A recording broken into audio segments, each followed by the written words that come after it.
Welcome to a place where hearts unwind, infinite threads that gently bind, love and compassion in every line. Together we rise through space and time. Welcome back to Infinite Threads. I'm your host, Bob. There is something I want to explore today that sits beneath everything we usually talk about. Not love as behavior and not love as virtue, not love as moral instruction, but love as structure. We tend to think of love as something we do, a decision we make, a posture we adopt, a kindness we extend. And that's true on the surface. But what if that's only the visible layer? What if love is not merely an action inside reality, but part of reality's architecture itself? Think about what holds the world together. Not metaphorically, literally.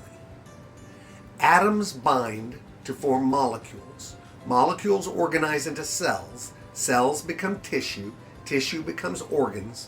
Organs become living beings on every level. Something is holding things in relationship. There is no existence without connection. Nothing stands alone, not truly. Even the most distant star is bound into a gravitational dance with countless others. Even empty space is not empty. It hums with fields and forces we cannot see. The universe is not a collection of isolated objects. It is an interwoven system of relationships.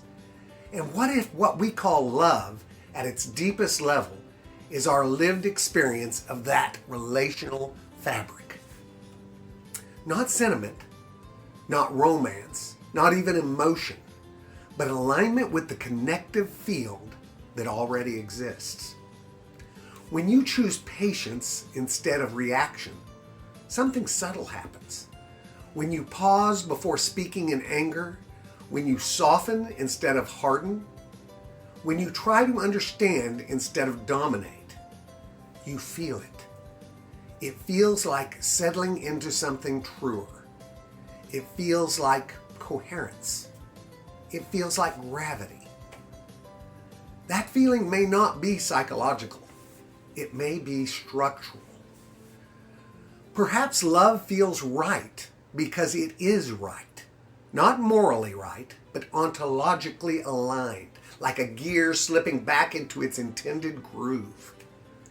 We talk often about division in the world, but division is not a primary condition of existence. It is a surface condition. It is perception layered on top of interconnection. Look beneath any conflict and you will find shared breath, shared biology, shared vulnerability, shared mortality, shared longing to be seen and understood. We are bound whether we acknowledge it or not. So what if love is not heroic? What if it is simply cooperation with what already binds us? We are taught to think in terms of opposition, us versus them, self versus other, win versus lose. But reality itself does not function that way. Even ecosystems thrive through balance and exchange, not domination. The heart does not compete with the lungs. The ocean does not resent the shore, and the tree does not withhold oxygen out of spite. Every living system depends on relationship. And when we act in ways that deny relationship, something in us destabilizes. You felt it. When you lash out, even if you win, there is turbulence inside. When you betray your own sense of compassion, there's a fracture you cannot quite explain. It lingers. But when you act from love, even if the outcome is uncertain, there is internal coherence. Not always comfort, but coherence.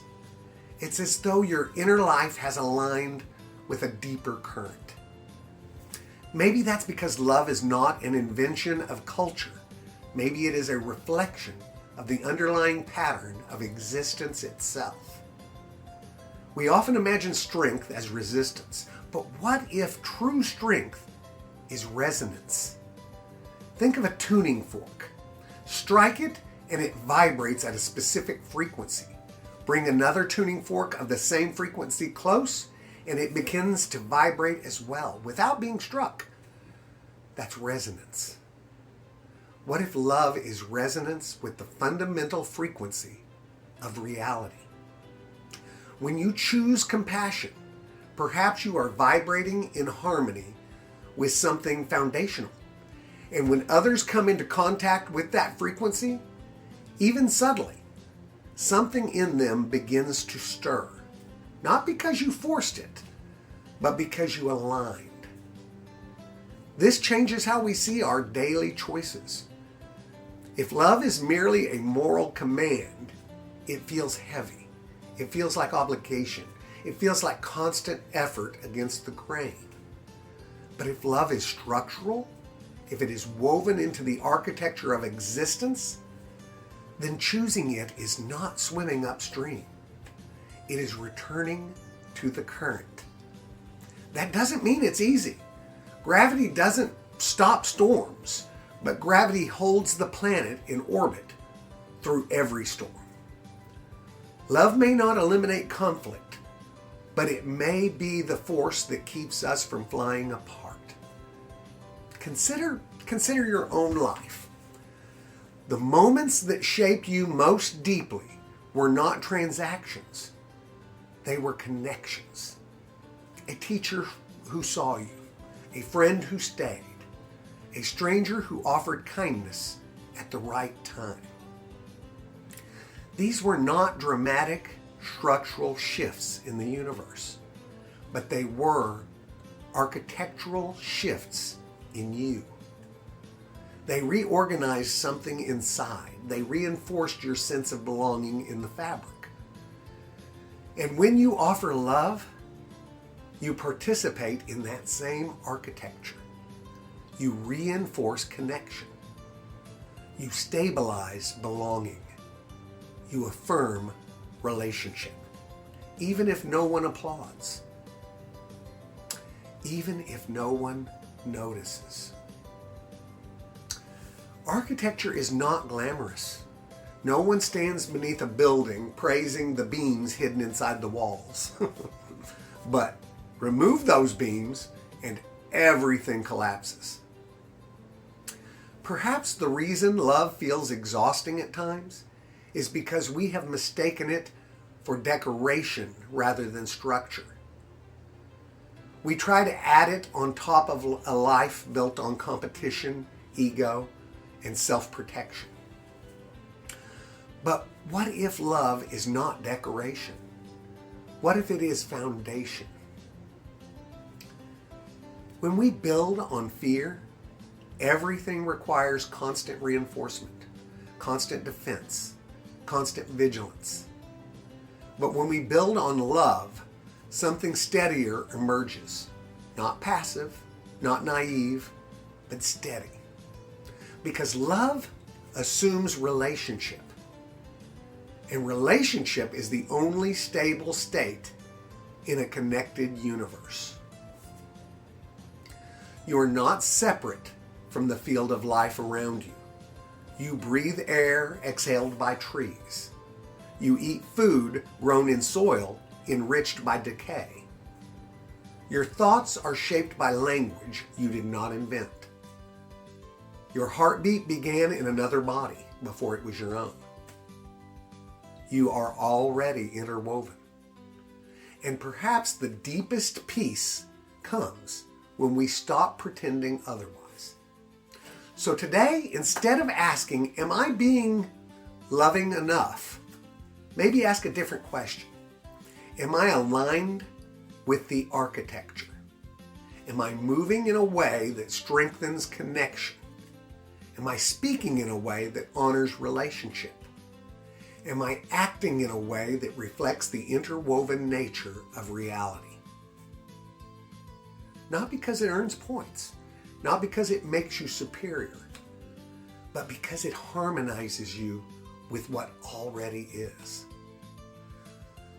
Love may not be a fragile emotion fighting against a brutal world, like many would like to tell us. It may be the quiet force holding the world together despite our turbulence. And when you choose it, even in small, unseen ways, you are not performing virtue. You are participating in the architecture. You are reinforcing the beams. You are strengthening the field. You are aligning with gravity rather than drifting into fragmentation. That is not sentimental. That is structural. And if that is true, then every loving choice matters far more than it appears. Not because it changes everything overnight, but because it strengthens the unseen architecture that has always been holding us. And when enough of us align with that structure, the world does not have to be forced into unity. It simply remembers what it already is. We'll continue this thread tomorrow, but for now, sit with this possibility.